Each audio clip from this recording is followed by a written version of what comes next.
Recap: Dancing, Deception, and Death in Will Trent Season 4 Episode 4. Until you die, keep dancing. While playingfully battling with a rival pair while dancing the night away, a victim passes away. How is it poisoned? Faith is perplexed by this instance and cannot figure out how it happened. The only things Will can agree on are the cause of death and how much he needs to work on his Spanish. This was supposed to be a light-hearted, enjoyable evening out, but it swiftly and inexplicably turned into a murder.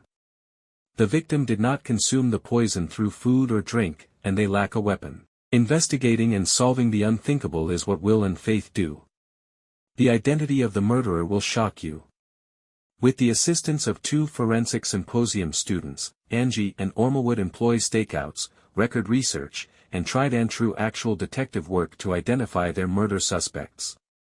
There was a lot of murder mystery and crime solving in tonight's show. Without a doubt, that was worth watching. A look back at his origins. Will revisits his family history and experiences a flashback to when he first started learning his mother tongue. Along with his uncle and Betty, he went back to Puerto Rico to see his mother's house and family. Today, in a dance club called Serendas, people are relaxing and dancing at an afterparty.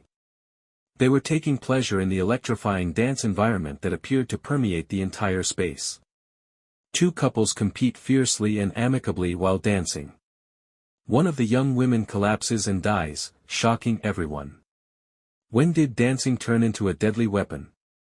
Come in, Faith and Will. By going on the ground with the deceased woman and attempting to determine what might have killed her, Will does his special thing. Faith starts interviewing every member of the club.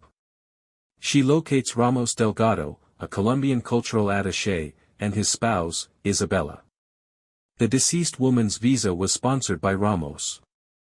Amanda is introduced to them by Faith. If they suspect foul play, Ramos inquires. Faith is uncertain. She goes to get a quick update from Will and Pete. Will and Pete both concur that the victim was poisoned. They present the facts to her and explain them. It was not administered by injection and was a fast-acting toxin. Will protests to Faith's desire to send everyone home. Before they depart, he explains, they must speak with everyone.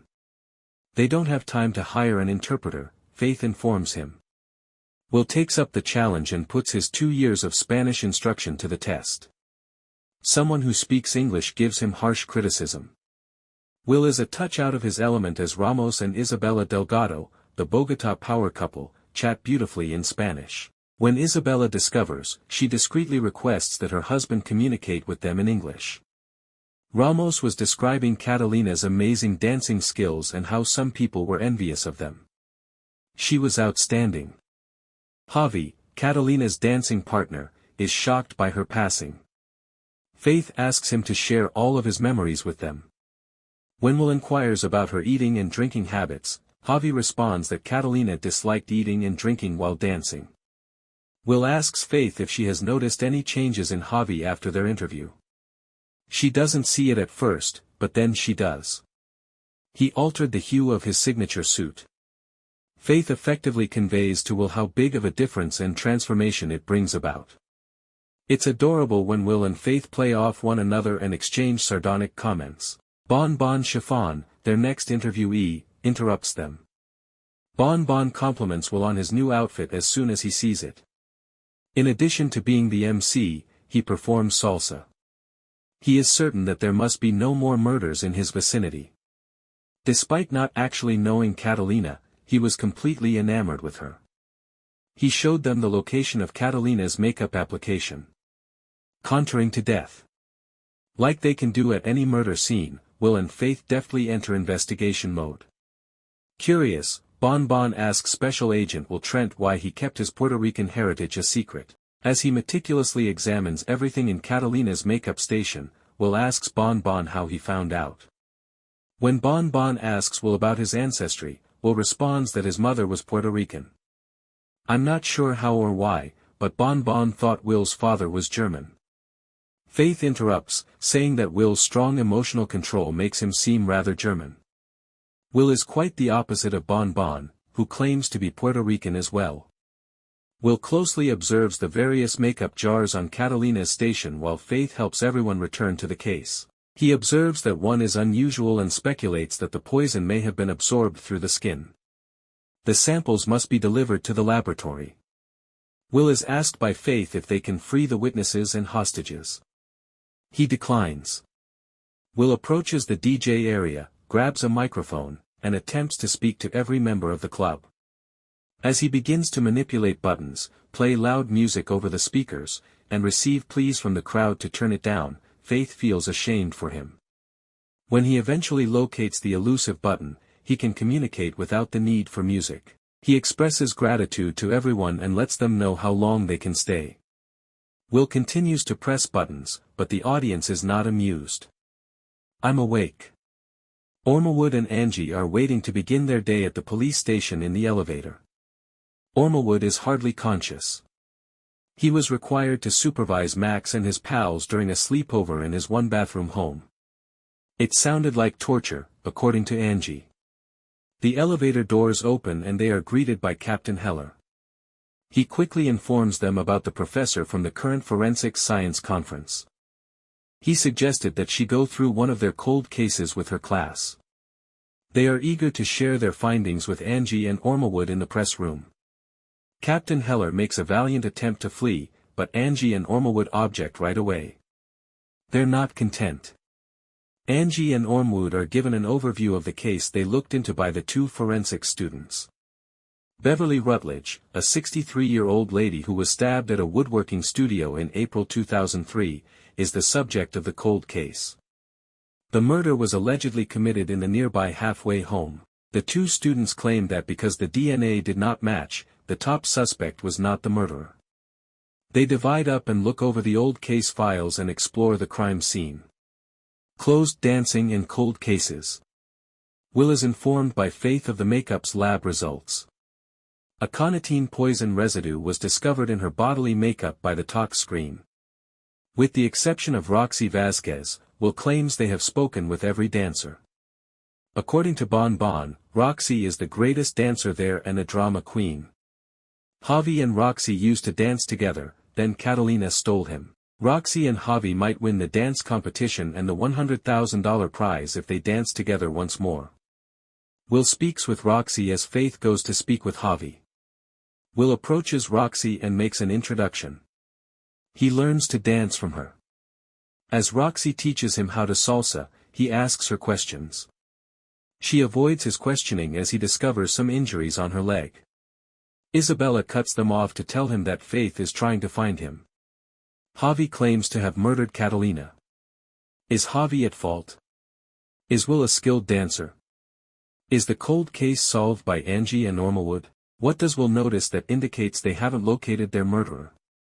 What information did Angie and the student discover that aids in the case's resolution?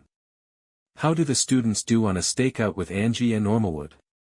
In order to discover the murder suspects and bring peace to their victims, this episode gives you two criminal cases to follow independently. I adore how the two instances proceed with their investigations. Dance club murder is fantastic, and the stakeout is hilarious. The way Will's therapy is presented in his case study is intriguing. It makes clear how disconnected he feels from his own people and language. The man from nowhere is how people refer to him. He is urged to confront the murderer by his therapist. This is an excellent episode that deceives you into believing the murderer has been apprehended, but you are completely mistaken. A rather solid whodunit. This episode was enjoyable and kept my interest all the way through. Features Will Trent Season 4 Episode 4 Recap, Margaret Chose Dar.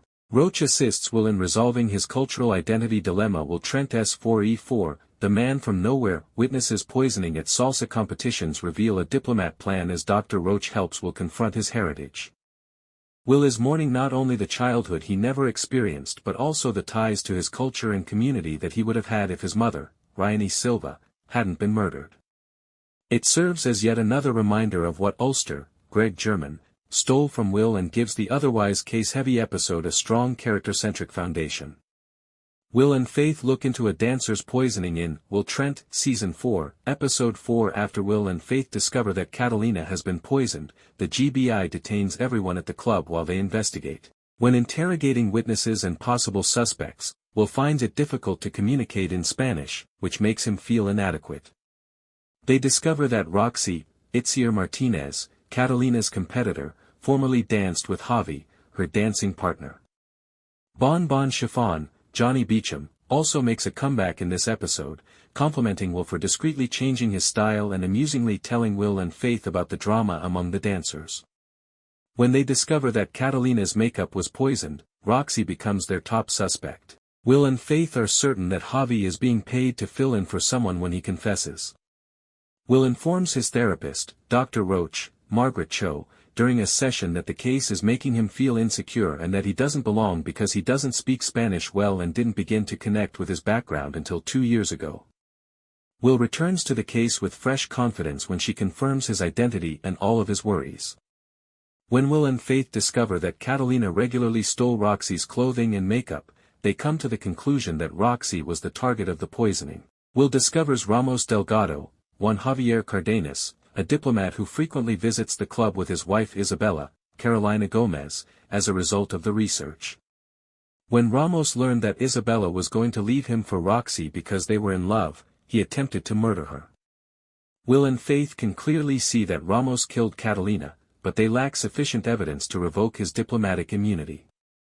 Will later confronts Ramos at the nightclub, even bringing up the fact that Catalina's death was caused by the same poison that was used on Ramos' political opponents 6 years prior. They are able to accuse Will and revoke his diplomatic immunity by tricking him into making a confession while Faith is surreptitiously listening in.